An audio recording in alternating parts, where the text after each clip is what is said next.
Waalaikumsalam warahmatullahi wabarakatuh, Ibu. Selamat pagi semua. Pagi, Bu. Selamat pagi, Ibu. Gimana kabarnya Inna? Alhamdulillah.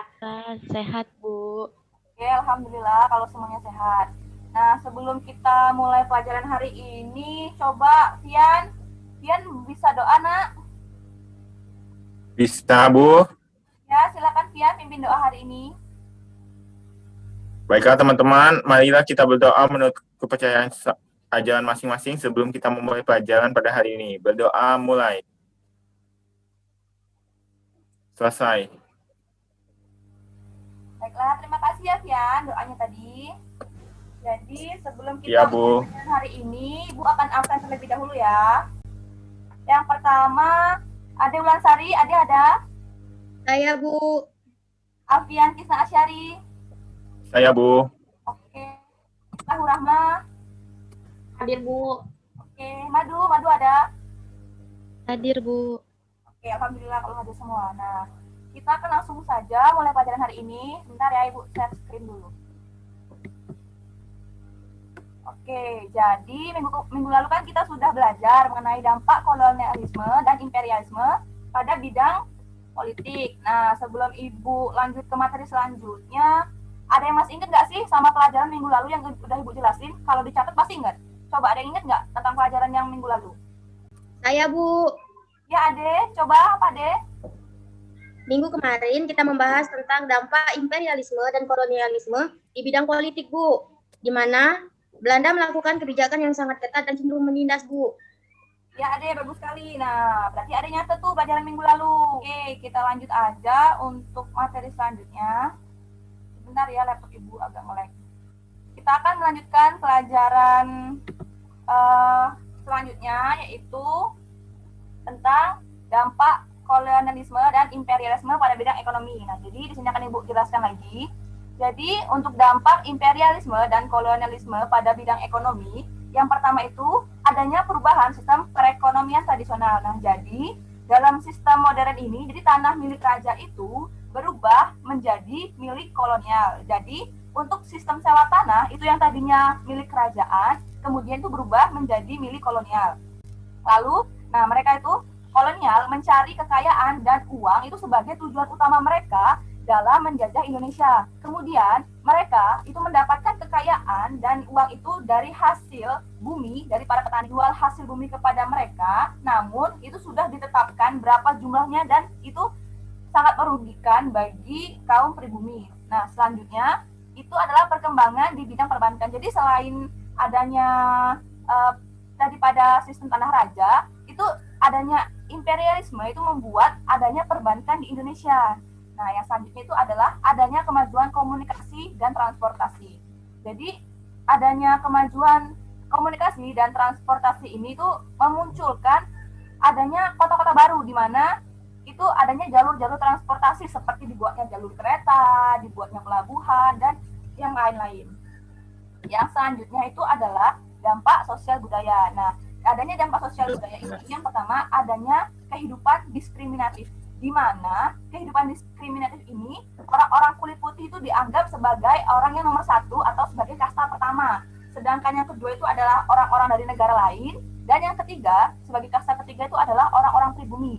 Yang selanjutnya itu adalah menggeser hak istimewa penguasa bumi, di mana jadi tadinya yang para penguasa bumi itu kan adanya bangsawan Indonesia. Namun dengan adanya imperialisme dan kolonialisme ini, jadi kekuasaan itu tuh berada di tangan koloni, bukan lagi di tangan para penguasa pribumi. Mereka tuh hanya menjadi pegawai bagi koloni. Kemudian yang tadinya masyarakat itu harus menghormati orang pribumi tadi, mereka tuh malah justru harus menghormati secara berlebihan kepada orang-orang Belanda.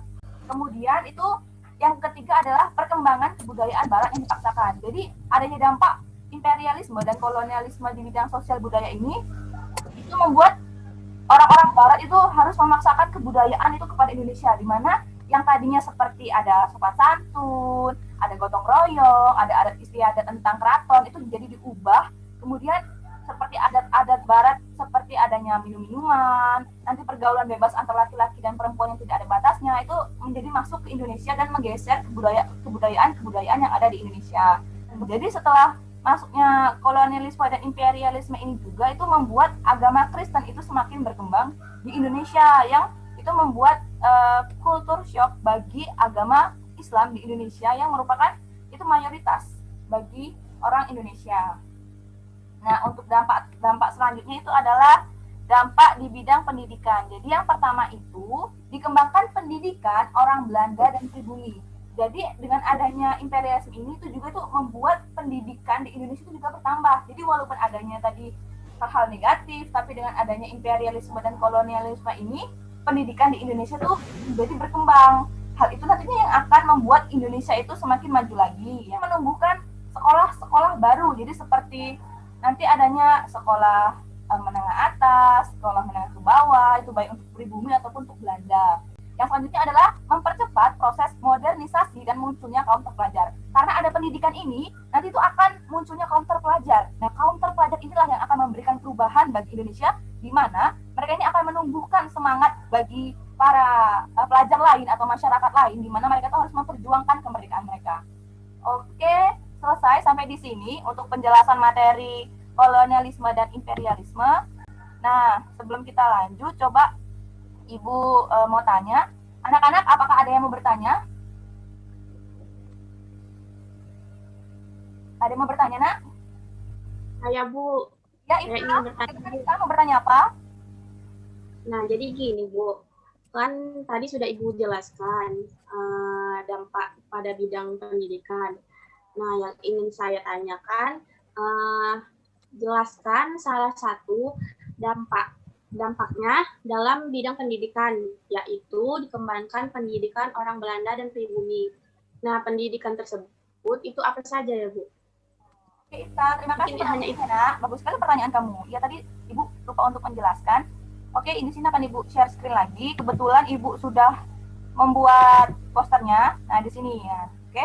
Jadi, seperti yang Isa tanyakan tadi, dampaknya itu adanya pendidikan bagi orang pribumi dan Belanda. Nah, itu adanya pembagian keempat sekolah ini. Jadi pada sekolah zaman Belanda, akhir abad ke-19 sampai ke-20 itu ada sekolah tingkat tinggi, sekolah tingkat rendah, menengah, dan pendidikan dari Indonesia. Untuk yang tingkat rendah itu, yaitu SD orang Eropa, yang pertama itu Europese Lagri School atau ILS, dan untuk SD pribumi itu Hollands Indelens Art School atau HIS. Kemudian untuk tingkat menengahnya itu adalah sekolah menengah pertama atau Mir Lagri School Onderwijs itu Mulo. Kemudian ada sekolah menengah atas itu Algemeen Middelbaar School atau AMS. Kemudian itu ada sekolah gabungan antara Mulo dan AMS tadi. Nah, untuk yang ke tingkat tinggi itu ada sekolah teknik tinggi Bandung yaitu STB.